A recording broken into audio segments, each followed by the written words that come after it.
Greetings and welcome to another Diablo 4 video. Today I want to show you the Ice Shards build Sorcerer in the pit, and we're gonna right into the skill tree for that. We have one, or rather two, into Firebolt for the enchantment. We have Ice Shards maxed out together with Destructive. Elemental Dominance, of course. We have one into each of these defensive skills, and I believe two into Frost Nova to get some cooldown reduction right here. Also have Shimmering Teleport, Mystical Ice Armor for the 15% X increased damage for Frozen, and Mystical Frost Nova for another source of Vulnerable. Though I'm not sure we really technically need that, but there you go. Then we have an Elemental Attunement one to reset some of the defensive skills when critting. Also got this is all staple and standard that you get mana, shield and protection. Precision Magic, we have 1 point left over to put in here.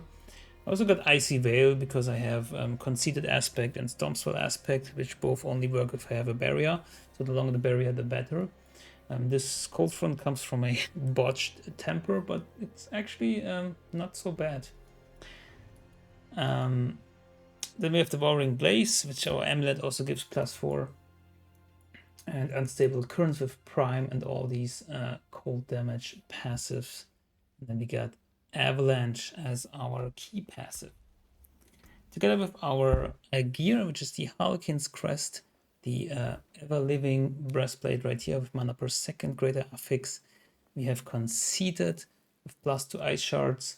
We have Concussive Strikes also helping us to deal more damage when the enemy is staggered, like dazed.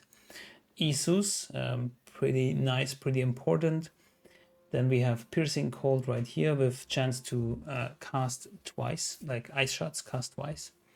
Then this amulet has the Stormclaw aspect, which gives us 45% more damage against vulnerable enemies that have a barrier.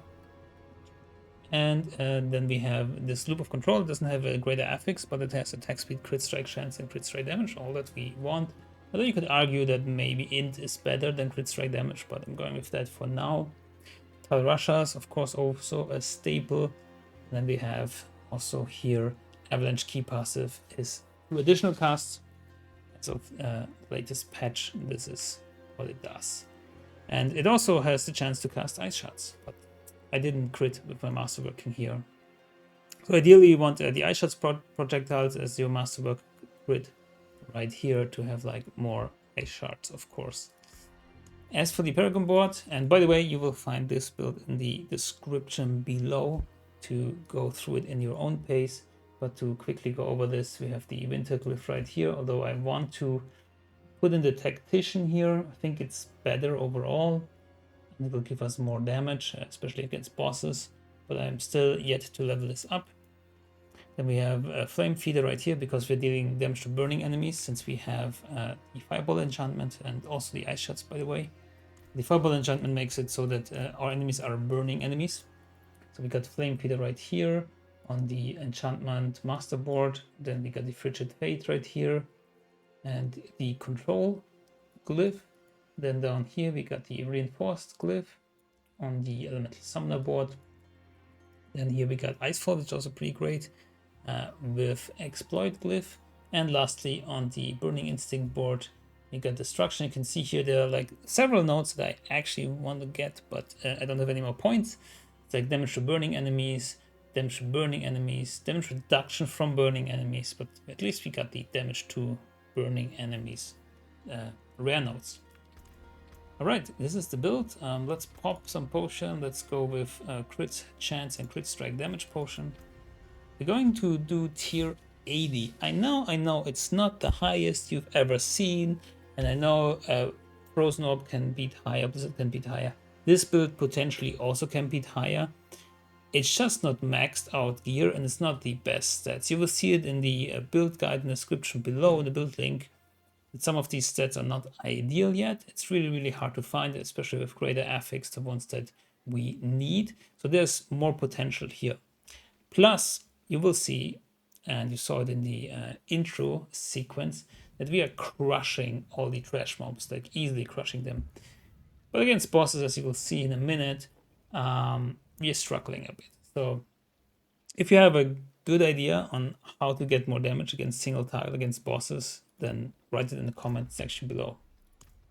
For now, just to show the gameplay and the pit level I'm most comfortable with, although we could die, at least also against the boss. We need like 2 to 3 stagger cycles, which is kind of annoying, but our damage mostly comes from staggering the boss. It just is so satisfying to cut through it like a hot knife through butter. Although we are an ice shard Sorc, it's kind of ironic. Just need to make sure to concentrate a little bit because we are still kind of squishy. We have a lot less damage reduction than with the Incinerate Sorc, but we don't need to be as up close, which I need to constantly remind myself of because I'm so used to just jumping in and using Incinerate and then using my cooldowns. Like you can see here. Also suppressors, pretty annoying of course. I'm not ready yet. And yeah. You can also use Thibault's Will. You get unstoppable through teleport, for example. And Thibault's will give you a nice damage boost. I'm just not using it because my pants currently are the source of my armor cap. If I were to use Thibault's, I would need to get my armor somewhere else, which I currently don't have an item for that does everything the other items do right now. I mean, it's probably the chest part. And it has a huge mana per second, greater affix on it, which is very convenient. I'm not sure if I entirely need it, but especially with the bots. But I still would need to find a decent armor and then temper it and then, you know, like get the armor affixes. In any case, I think the speed on this is pretty nice. Pretty incredible actually. It's like so unoptimized but still melting these trash mobs. But you will see in a second that it does have its limitations when it comes to what I'm doing here. Oh my god. It does have its limitation when it comes to bosses. Just need a few more trash mobs. Let's get Channeling Shrine. Sadly, the shrines do not carry over to the boss arena, which makes sense. Still sad. Would be fun, but it could be easily exploited. So, I think in the PTR, the shrine still carried over to the boss arena. Not sure though. And here we go. This is the hard part. And I definitely did not cut out the death I just had. You cannot see that on the minimap. No. You're gonna be in denial here. This is legit first try. So when the boss is staggered, we do a ton of damage. Make sure that your ice armor is up when the stagger occurs, and also unstable currents, which was not up for some reason right now. I think maybe because he died beforehand. Maybe I just don't cut it out. It is scuffed anyways. I'm using unstable currents now because I just want to finish this guy. Otherwise I would save it for the stagger part.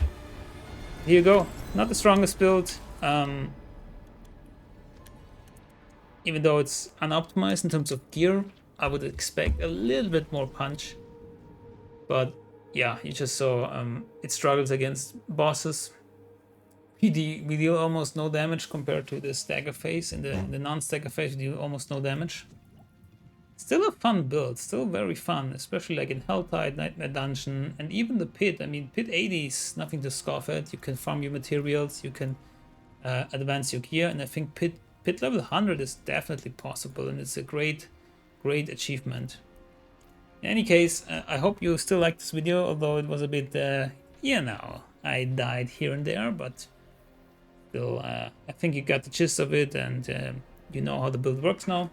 And if you like it, just try it out. See you in the next one. Good luck, have fun, and goodbye.